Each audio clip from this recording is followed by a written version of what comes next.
Levy व्यवस्था 10वां अध्याय वचन 1 से लेकर 20 तक। तब नादाब और अबीहू नामक हारून के 2 पुत्रों ने अपना अपना धूप दान लिया और उनमें आग भरी और उसमें धूप डालकर उस ऊपरी आग को जिसकी आज्ञा यहोवा ने नहीं दी थी यहोवा के सम्मुख अर्पित किया।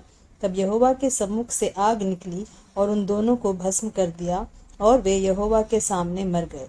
तब मूसा ने हारून से कहा, यह वही बात है जिसे यहोवा ने कहा था कि जो मेरे समीप आए अवश्य है कि वह मुझे पवित्र जाने और सारी जनता के सामने मेरी महिमा करे। और हारून चुप रहा। तब मूसा ने मिशाएल और एलसाफान को, जो हारून के चाचा उज्जीएल के पुत्र थे, बुलाकर कहा, निकट आओ और अपने भतीजों को पवित्र स्थान के आगे से उठाकर छावनी के बाहर ले जाओ। मूसा की इस आज्ञा के अनुसार वे निकट जाकर उनको अंगरखों सहित उठाकर छावनी के बाहर ले गए। तब मूसा ने हारून से और उसके पुत्र एलियाजार और इतामार से कहा, तुम लोग अपने सिरों के बाल मत बिखराओ और न अपने वस्त्रों को फाड़ो, ऐसा न हो कि तुम भी मर जाओ और सारी मंडली पर उसका क्रोध भड़क उठे। परंतु वह इस्राएल के कुल घराने के लोग जो तुम्हारे भाई बंधु है यहोवा की लगाई हुई आग पर मिलाप करें। और तुम लोग मिलाप वाले तंबू के द्वार के बाहर न जाना, ऐसा न हो कि तुम मर जाओ, क्योंकि यहोवा के अभिषेक का तेल तुम पर लगा हुआ है। मूसा के इस वचन के अनुसार उन्होंने किया। याजकों के लिए नियम। फिर यहोवा ने हारून से कहा, जब जब तू या तेरे पुत्र मिलाप वाले तंबू में आए, तब तुम में से कोई न तो दाख मधु पिए हो और न किसी प्रकार का मद्य।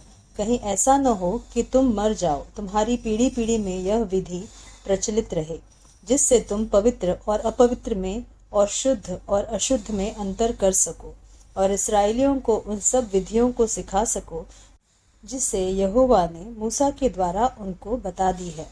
फिर मूसा ने हारून से और उसके बचे हुए दोनों पुत्र इतामार और एलियाजार से भी कहा, यहोवा के हव्य में से जो अन्न बलि बचा है उसे लेकर वेदी के पास बिना खमीर खाओ, क्योंकि वह परम पवित्र है, और तुम उसे किसी पवित्र स्थान में खाओ।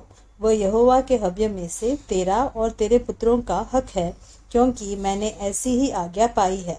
परंतु हिलाई हुई भेंट की छाती और उठाई हुई भेंट की जांघ को तुम लोग अर्थात तू और तेरे बेटे बेटियां सब किसी शुद्ध स्थान में खाओ, क्योंकि वे इस्राएलियों के मेल बलि में से तुझे और तेरे बच्चों का हक ठहरा दी गई है।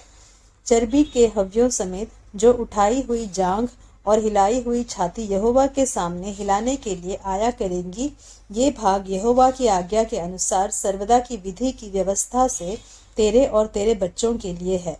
फिर मूसा ने पाप बलि के बकरे की खोजबीन की, तो क्या पाया कि वह जलाया गया है। इसलिए एलियाजार और इतामार, जो हारून के पुत्र बचे थे, उनसे वह क्रोध में आकर कहने लगा, पाप बलि जो परम पवित्र है और जिसे यहोवा ने तुम्हें इसलिए दिया है कि तुम मंडली के अधर्म का भार अपने पर उठाकर उनके लिए यहोवा के सामने प्रायश्चित करो, तुमने उसका मांस पवित्र स्थान में क्यों नहीं खाया। देखो, उसका लहू पवित्र स्थान के भीतर तो लाया ही नहीं गया। निस्संदेह उचित था कि तुम मेरी आज्ञा के अनुसार उसके मांस को पवित्र स्थान में खाते। इसका उत्तर हारून ने मूसा को इस प्रकार दिया, देख, आज ही उन्होंने अपने पाप बलि और होम बलि को यहोवा के सामने चढ़ाया, फिर मुझ पर ऐसी विपत्तियां आ पड़ी है। इसलिए यदि मैं आज पाप बलि का मांस खाता तो क्या यह बात यहोवा के सम्मुख भली होती। जब मूसा ने यह सुना तब उसे संतोष हुआ।